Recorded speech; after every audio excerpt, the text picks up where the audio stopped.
Goodyear is investing more than $500 million to expand its tire plant in southeastern Ontario and make more tires for electric vehicles. The announcement secures 1,000 jobs, including 200 new ones.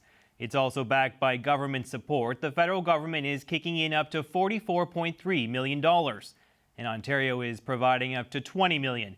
Here is the Prime Minister speaking earlier from the plant. We are making the right bet on the future. We know that climate change is real. We know that electric vehicles are going to be essential for the future. And the choices that we've made as a government has ensured that Canada will be part of it. Vic Fedeli is the Ontario Minister of Economic Development, Job Creation and Trade, and he joins me now. Welcome back to the program, sir. Great to be back, JP. Thank you. So a sizable announcement today, Minister, a nearly $600 million cash injection into the Goodyear plant in Eastern Ontario. What does this mean for the province? Well, it's exciting for, first of all, the people of Greater Napanee because there's 200 more jobs being created here.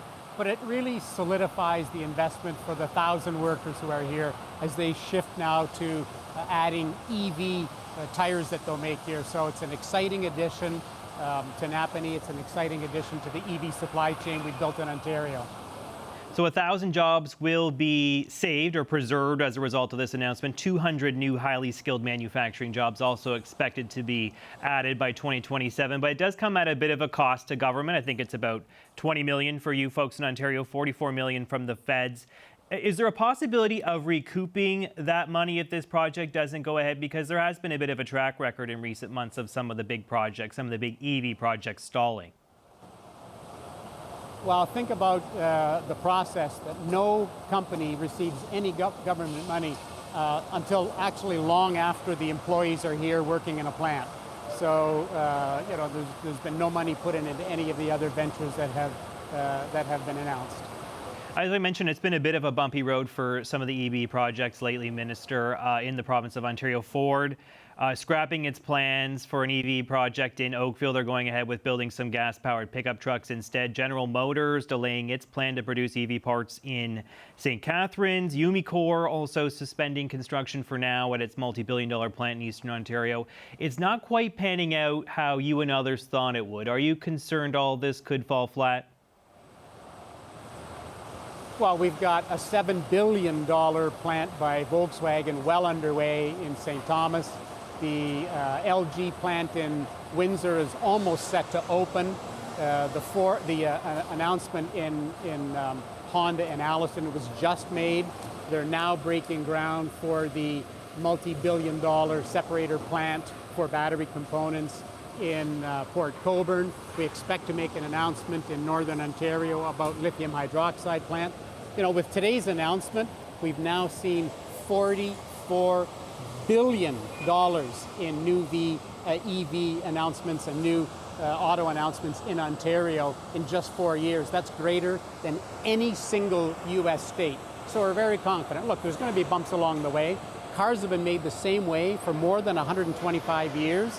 We've got a 180-degree shift to how we make a car and a battery and no engine. So there's going to be hiccups along the way, but we're very confident in all the ones you mentioned. Ford, for instance, is going to put 1,800 workers back to work a year earlier. They're adding $500 million in investment, 400 new parts stamping jobs, 125 new jobs at the engine plant in Windsor. We look at that as being good news as they do plan to ramp that vehicle up into electric. So, little hiccups, but they've been happy accidents along the way. There's a reason, I think, why Ford is going ahead with pickup trucks instead of EVs, and that is their numbers are showing that some of the EV sales have slowed a bit. They were on a huge upward trajectory. Now we're seeing a little bit of a dip. It's a slight dip, but it is a dip in terms of new EV registrations in this country. They were actually down in the last half of last year, if we're to believe some StatsCan data. Is there a risk that this EV revolution doesn't pan out? Is there a plan B you're considering? Well, we've got $44 billion. I think the manufacturers are speaking for themselves. The majority of them are here in the ground. But think of the alternative. When we took office from the Liberal government of Ontario, they had gotten out of manufacturing. And much like Australia, who now don't make cars there, that's where Ontario was headed. Premier Ford decided we're going to save the 100,000 workers who work in auto. The only way to do that is to have a new product for them, and that is the electric vehicle, because every one of these companies announced their next product would be EV, and zero was planned for Canada. I think the fact that we lowered the cost of doing business in Ontario by $8 billion a year turned the manufacturers around and said, we'll give you a shot in Ontario. Once they started coming here, it just snowballed into $44 billion. So we know we've made the right moves. We see the tens of thousands of people who are being added to the 100,000 auto workers. So there was no alternative but to be all in, and that's a decision Premier Ford made, and certainly has turned out for many of these communities to be the right decision. Minister, as you know, the U.S. is pressing ahead with the tariff on Chinese EVs to make the American EV industry more viable. Conservative leader Pierre Poilievre says Canada should follow suit, do something similar here. The government, as it stands right now, is kind of reviewing this issue. What's your take? Should Canada slap tariffs on Chinese vehicles? Oh, we absolutely have to match the U.S. There's no question. I wrote to the Prime Minister and his ministers and said, like, U.S. is our largest trading partner. Think of, we are the third largest trading partner in the U.S. It's Mexico first, China second, and Ontario, not Canada, Ontario being the third largest trading partner. We've got to align with them. You know, the competition from China is coming over with low-cost wages, dirty energy. You can't compete with a car like that. That's why the States has recognized the same things that we recognize. But you know what some environmentalists say about that? A big tariff on cheap EVs could be detrimental to the country's climate goals. They say it's better to get people into affordable electric cars, whether they're made in Canada or China or wherever. What do you say to people who are pushing that sort of narrative, sir? Well, anybody that's pushing that narrative just really needs to look at how they're made so cheaply. They're made because they have cheap wages, no environmental controls, dirty energy made from coal.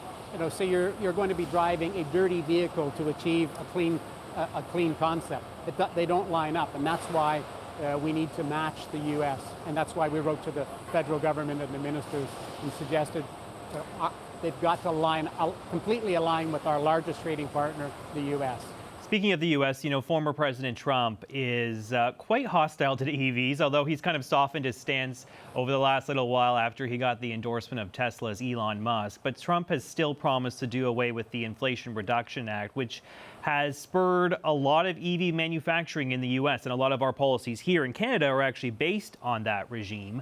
What would a Trump victory mean for EV production here in this country, Minister? Is that something that keeps you up at night?